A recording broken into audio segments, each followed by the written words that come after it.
आदरणीय नायब सिंह जी, आदरणीय विनय कुमार जी, आदरणीय रेखा गुप्ता जी, मेरे सहयोगी अजय टमटा जी, हर्ष मल्होत्रा जी, दिल्ली सरकार के सभी मंत्रीगण, संसद में मेरे सहयोगी सभी सांसदगण, दिल्ली के महापौर और उपस्थित सभी हरियाणा और दिल्ली के उपस्थित मेरे प्यारे भाइयों और बहनों,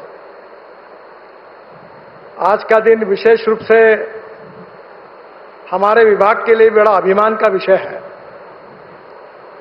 आदरणीय प्रधानमंत्री जी ने विशेष रूप से 2014 में प्रधानमंत्री बनने के बाद हमारे विभाग की मीटिंग ली थी और उन्होंने ये लक्ष्य दिया था कि वर्ल्ड स्टैंडर्ड का इंफ्रास्ट्रक्चर तैयार करने में हमारे विभाग ने योजना बनानी चाहिए और इसके ऊपर कार्रवाई करनी चाहिए। उस समय दिल्ली की स्थिति अच्छी नहीं थी, हर जगह ट्रैफिक जाम था, प्रदूषण की समस्या भी काफी तीव्र थी। सिंधु बॉर्डर से मुकरबा चौक से धौला कुआं होकर गुरुग्राम तक जाना, यह ट्रैफिक जाम के कारण लगभग मुश्किल था और इसी के कारण इन सब समस्याओं का अध्ययन करके आदरणीय मोदी जी ने जो योजनाएं हमको दी थी, उसके आधार पर दिल्ली को वर्ल्ड क्लास सिटी बनाने का संकल्प करके हमने दिल्ली कंजक्शन का एक प्लान बनाया था। दिल्ली को ट्रैफिक जाम से मुक्ति देना और प्रदूषण से भी मुक्त दिल्ली बनाने का लक्ष्य हमने सामने रखा। मुझे बहुत खुशी है कि पहले स्टेज में हमने 65,000 करोड़ की लागत से काम शुरू किए, आज 48,000 करोड़ रुपए के काम पूरे हुए।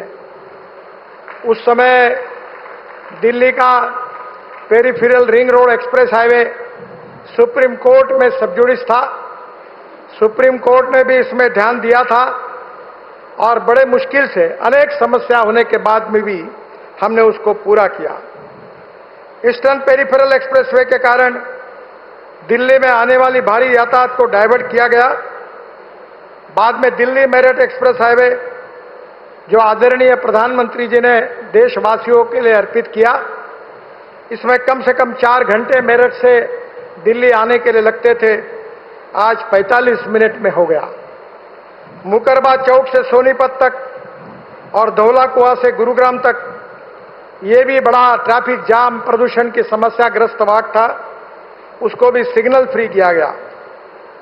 विशेष रूप से ये UR2 है, ये और द्वारका एक्सप्रेस हाईवे, ये दिल्ली के मास्टर प्लान में 2001 में प्रस्तावित थे, पर पिछले सरकार ने इसमें कुछ कार्रवाई नहीं की। आदरणीय परवेश जी जब सांसद थे, अनेक बार मेरे पास आकर उन्होंने इसकी मांग की।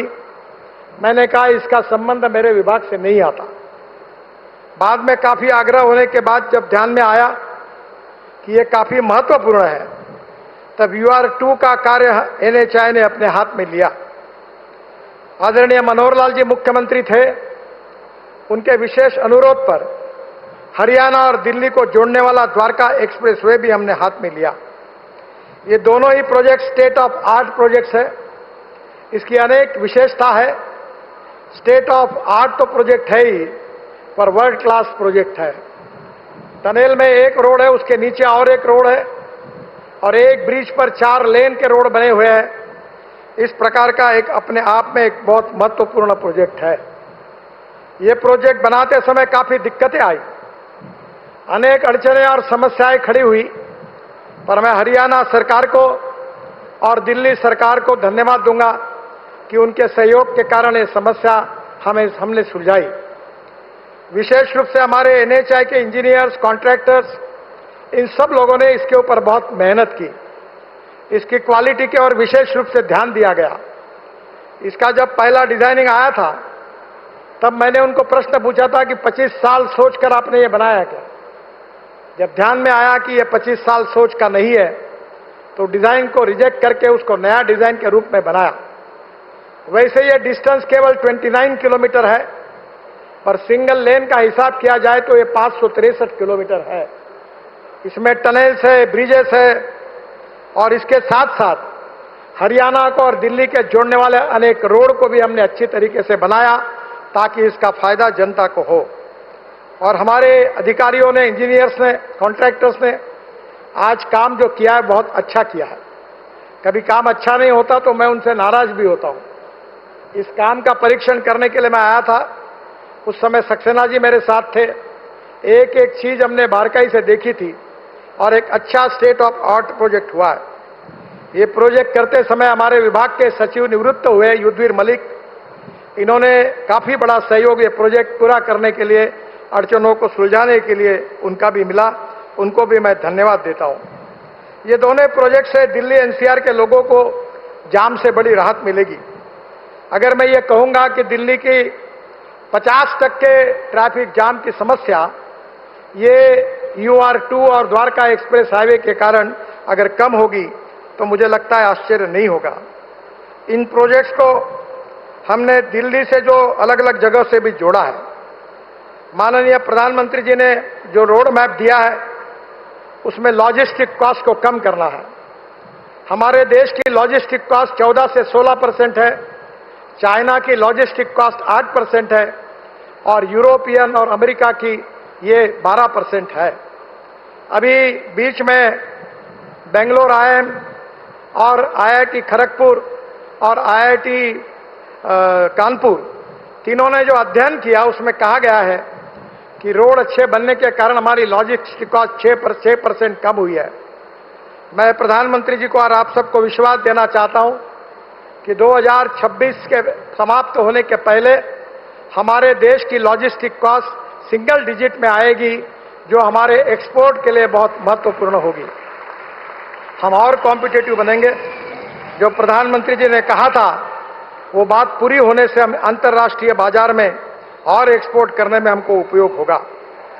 विशेष रूप से एनसीआर में हाई स्पीड कॉरिडोर्स के बीच इंटर कनेक्टिविटी के लिए नए लिंक रोड का भी हमने अध्ययन किया है। हेवी ट्रैफिक को शहर के बाहर डाइवर्ट करने में मदद होगी। विशेष रूप से दिल्ली से कटरा एक्सप्रेसवे को UR2 को कनेक्शन देने की भी योजना हमने बनाई है। जम्मू कश्मीर, पंजाब से एयरपोर्ट व दिल्ली मुंबई एक्सप्रेसवे के लिए सीधी कनेक्टिविटी UR2 से मिलेगी। UR2 से दिल्ली देहरादून एक्सप्रेसवे को भी कनेक्शन है। देहरादून से आने वाले वाहनों के लिए एयरपोर्ट के लिए वैकल्पिक रूट का यात्रा समय जो 2 घंटे से 2.5 घंटे है वो 45 मिनट हो जाएगा। दिल्ली से देहरादून एक्सप्रेसवे से नोएडा फरीदाबाद कनेक्टिविटी होगी, जो पूर्व दिल्ली का बाईपास के रूप में काम करेगा। उत्तर दक्षिण पश्चिम दिल्ली से नोएडा फरीदाबाद के लिए सीधा मार्ग भी होगा। शिवमूर्ति नेल्सन टनेला मार्ग पर टनल बनाने की योजना हम बना रहे हैं, जो महिपालपुर और रंगपुरी के ट्रैफिक जाम से राहत देगी। दिल्ली से गुरुग्राम की आवाज को भी सुगम करेगी। AIIMS Mahipalpur Gurugram elevated corridor Mehrauli Gurugram road पर इनर आउटर रिंग रोड पर ट्रैफिक जाम को कम करेगा। महिलापुर गुरुग्राम तक विस्तार, दिल्ली मेरठ एक्सप्रेसवे से उस टनल का कनेक्शन और नई दिल्ली तथा एम्स को एयरपोर्ट पहुंचाने का भी हम अध्ययन कर रहे हैं।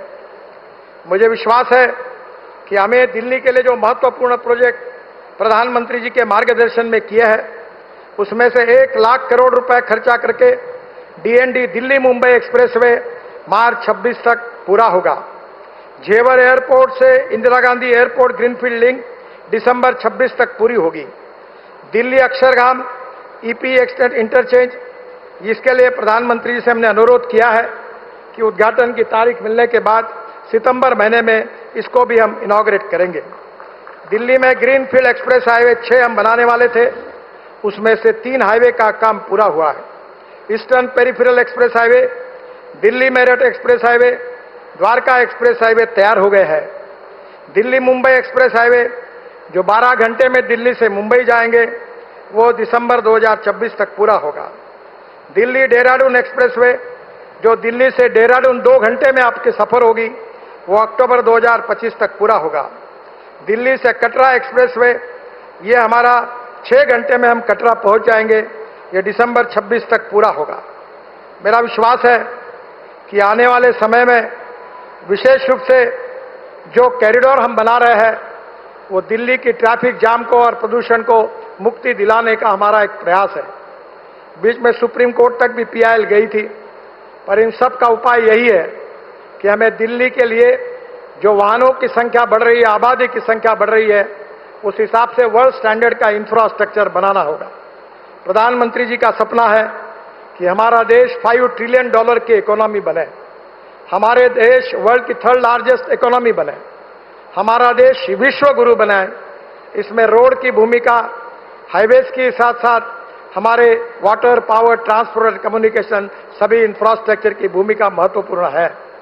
प्रधानमंत्री जी ने जो दिशा दी है, जो विजन दी है, उसमें तेजी से बदलाव हो रहा है और निश्चित रूप से दिल्ली की जनता की जो अपेक्षा है कि दिल्ली ट्रैफिक जाम से मुक्त हो, दिल्ली प्रदूषण से मुक्त हो, ये सपना पूरा करने के लिए हमारे विभाग से पूरा प्रयास कठोरता से किया जाएगा, ऐसा विश्वास मैं आप सबको देता हूं। और फिर से एक बार प्रधानमंत्री जी को विशेष रूप से आज इस कार्यक्रम में आए, इस रोड का उन्होंने निरीक्षण किया, टनल का निरीक्षण किया, इसलिए उनको बहुत बहुत धन्यवाद देता हूं और दिल्ली और हरियाणा सरकार को भी उनके सहयोग के लिए धन्यवाद देते हुए दिल्ली की सरकार को और दिल्ली की जनता को और विशेष रूप से दिल्ली एनसीआर में रही हुई सभी हरियाणा की भी जनता को मैं हृदय से इस भव्य प्रकल्पों के लिए बहुत बहुत शुभकामनाएं देता हूं, धन्यवाद देता हूं। बहुत बहुत धन्यवाद। नमस्कार।